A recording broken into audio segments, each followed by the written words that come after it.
And let's welcome to the program Jim Miller. Jim, how are you doing? I'm good. Thank you for having me. I was going to try to come up with something funny, like, you've only had a few of these fight, weeks and such, but obviously we know that's not true. So, talk about what it's like to have another fight week. And is it any different from the first one or the 10th one or the 28th one?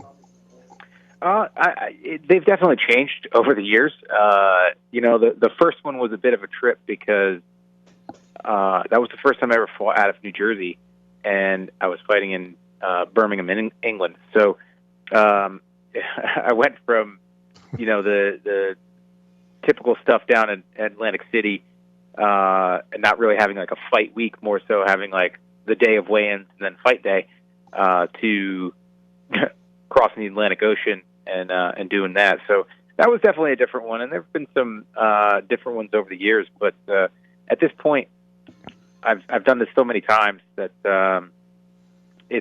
it's all kind of comfortable, and you almost kind of look for it,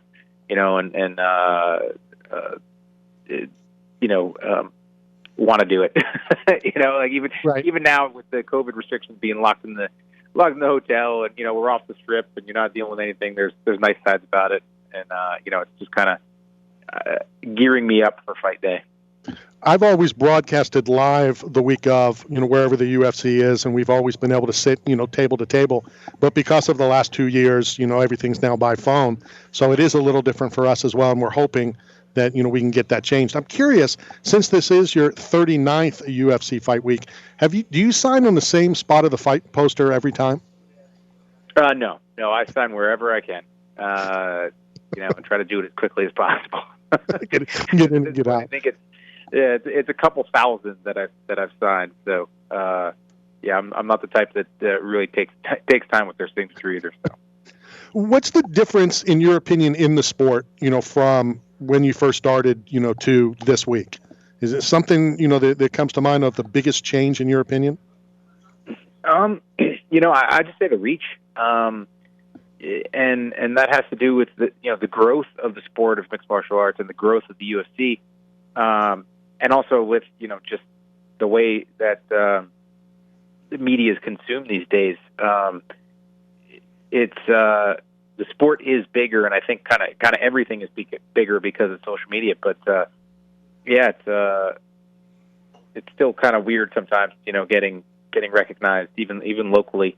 Like people say that, I follow you on Instagram, and I gotta laugh because I don't know what if they're following me because of MMA or my silly videos and stuff like that I put out. So I think the growth is it's been amazing to be a part of it.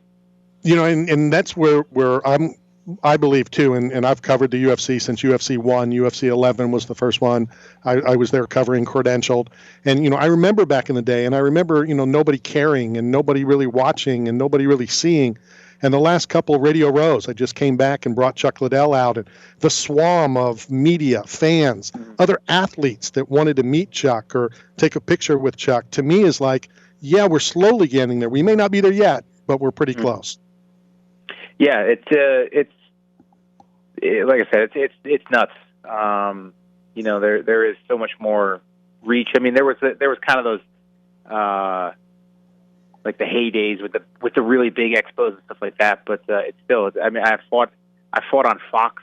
I fought on ESPN. Like I didn't imagine that would happen. When I first started fighting. Are you a collector of like the cards? Now Panini has taken over the trading cards of the UFC. Do you collect those? Have you seen them, or do you want some? I don't really collect, no. But it's cool. I'm trying to gather some things for my kids, to have. Unfortunately, I don't have too many of the cards right now because when they were younger, I had a bunch, and then they messed around with them and folded them all up and tore them up, and so they didn't get kept very well. But it's cool. It's cool to have that stuff, like the action figure too. My kids they beat that one up pretty quickly. What would you say was the toughest fight of your career to date, and you've been in the UFC so long and seen so much and seen MMA growth. Is there any fighters that you enjoy watching, that you like their style or their skill or their toughness? I mean, there are lots of fighters that I'm a fan of. Cub Swanson's been one of those guys that I've always enjoyed watching him fight, and I've enjoyed, you know, him kind of pulling himself back up, you know, in the last couple of years. And you know, I'm a big fan of Robert Whitaker as well. You know, and what was the first part of that question? Sorry. So, what was your toughest fight of your career to date? Toughest fight of my career? I mean, I think my lead up to the fight with Dustin Poirier was really difficult, and that was a hard one. And then that fight, I remember just kind of the reaction of some of the people that were coming into the octagon after the fight. Yeah. You know, my Muay Thai coach, he brings it up all the time. He says, like, the look on Joe Rogan's face coming into that into the octagon was like he was, you know, walking up on a car accident. Yeah. that was a fight where it was hard. It was a hard one to get to, and then to go in and fight with Dustin, and you know, and we're both banging each other up, and you know, and hurt, and it was that was a tough one. But there's been some tough ones over the years too. So it's it's they're all difficult in their own way. Yeah.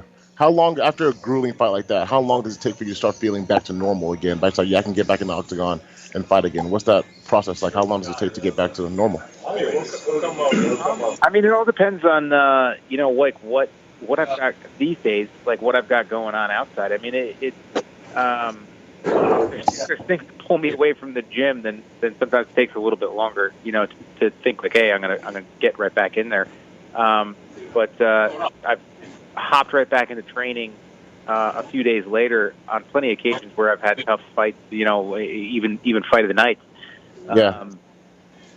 So the bumps and the bruises that come from fighting, you know, having an actual fight are not that bad. I mean, you bang yourself up. There's a lot more like bruising and stuff like that because you're not wearing as much protective gear as when you're sparring. But I've been fortunate enough to not really have to deal with any like super bad injuries from fights. Honestly, a lot of them come from training. So, yeah, the turnaround can vary. You know, sometimes I'd like to fight, you know, every 2 to 3 months if I could. And there have been plenty of times where I would have been ready, you know, a few weeks later. It's interesting that question came from Caleb, Jim. Caleb is an offensive lineman with the New Orleans Saints. So, you know, a lot of times they compare, you know, the banging that goes on with the O-line and the D-line, you know, to a fist fight, to an MMA fight. So it's, you know, kind of ironic that was your question. Definitely. I'm always interested to see everybody's, you know, process, how they get better, how they recover, you know, how they kind of get in game mode. Jim, talk about your opponent. A couple days away from you getting back in and doing what you do and what you love to do, getting inside the octagon. Give me your thoughts on him.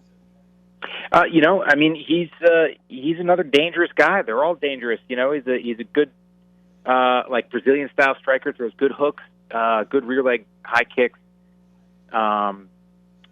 It's I was actually laughing because I saw a headline about one of my interviews before, and it said that you know, Nick is one of my weirder opponents, and I said it was weird because he's like my height or shorter. You know, and it's like they made the headline like I was saying something odd about him, but it was just saying that I'm fighting somebody that's not 6 feet tall, which seems to be like just about every opponent at this point. There was definitely a stretch there where it was 6 feet and taller for like a good 2-3 years, it seemed like. But yeah, he's a good, tough dude, you know, about 10 years younger than me, but he's been fighting for a while.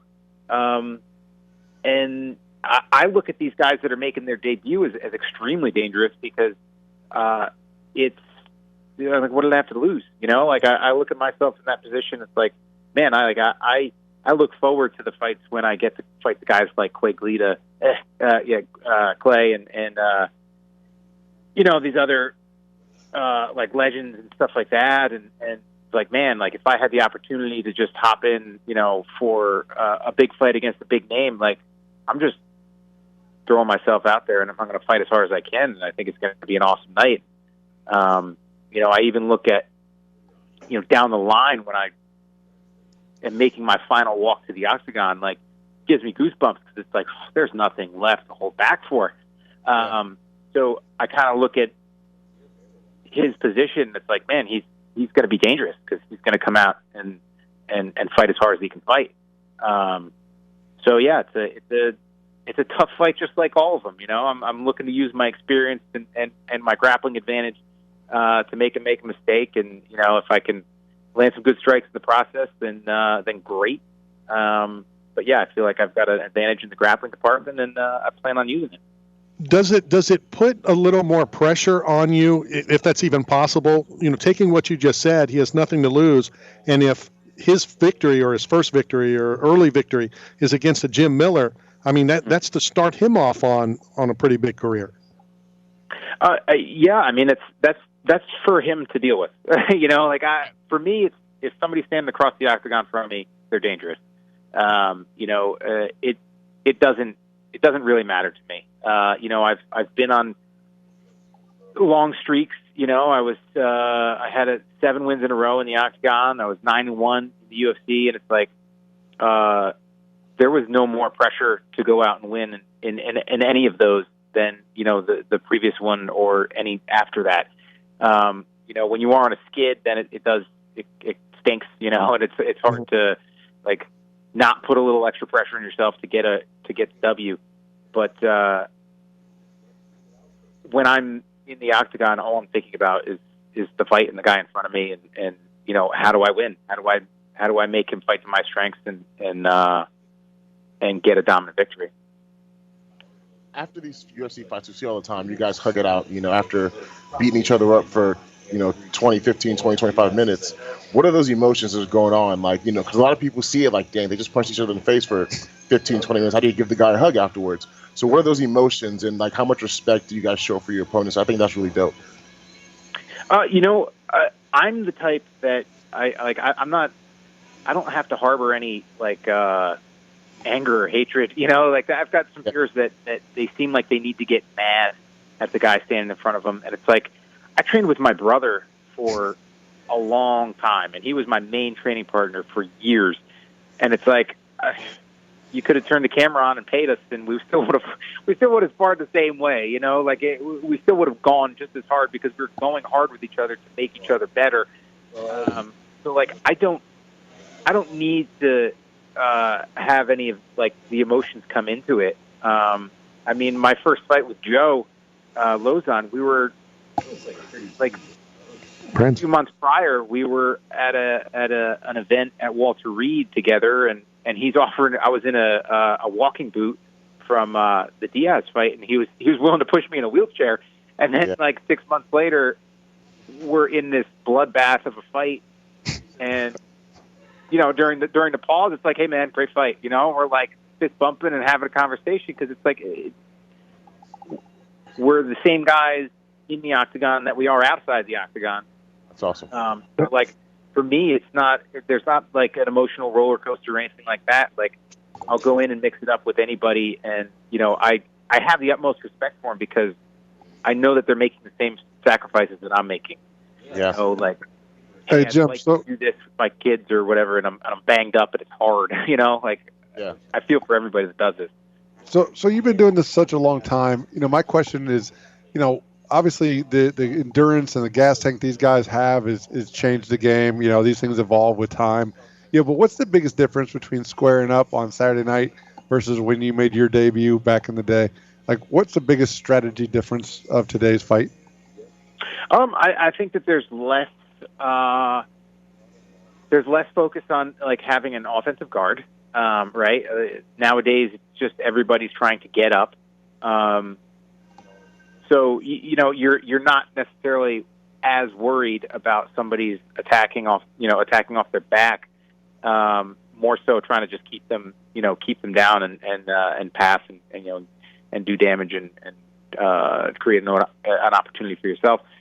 But I think honestly, I think there's this evolution in the like the body type of fighters. I mean, if you look at a lot of our champs, they're long, lankier guys. You know, from Oliveira to Adesanya. You know, and you had, I mean, Jones when he was at 205, and Anderson, like they were kind of the first ones to do it. So guys like myself that are, you know, shorter for the weight class and a little denser, I guess. It's kind of going away from that. It's going to, you know, a longer athlete. But you know, I'm gonna try to force my opinions on everybody, you know, until you know, my career is done. Caleb, you got both going for you. You're 6'6" and 320. You got both. We are talking to Jim Miller. Gets back in the octagon this Saturday. Jim, what can the fans expect to see when that gate shuts? You know, a quintessential Jim Miller fight. You know, like I'm coming out to fight as hard as I can for as long as I can, and you know, impose my will on them. And if it's a rough night, I'm still fighting. If there's time on the clock, I'm still fighting. You know, yeah, like that is an attitude thing, and less of like, hey, you know, as a young athlete, I could do it. I'm still always going to show up to fight as hard as I can for 15 minutes. Yeah, that's really it, you know, and I'm always looking for that abrupt, you know, violent end to a fight. You know, whether there's, you know, whether we're 2 minutes into the fight or there's, you know, 2 seconds left. And that definitely is a Jim Miller fight. Jim, thank you very much for your time. I believe we have your address. We're going to send you a care package from 8 Man Strong, as well as the box of socks from Odd Sock Official. I think you're going to like them. Thank you very much. All right, have fun on Saturday. That's Jim Miller, a veteran. You know, and always entertaining fight. Always. And getting better with age. I mean, you know, like he just said, you know what you're getting from a Jim Miller fight. Sure. Now it's up to the opponent, you know, to do his job. Sure. You know, and that's what's, you know, we talk about a lot about, you know, fight of the night, performance of the night. You know, you can be Jim Miller. You can be Clay Guida, the old Clay Guida. You know what he's bringing. The other guy doesn't bring it too. It is a little different. But Jim Miller kind of brings it out of you, you know, because he doesn't stop.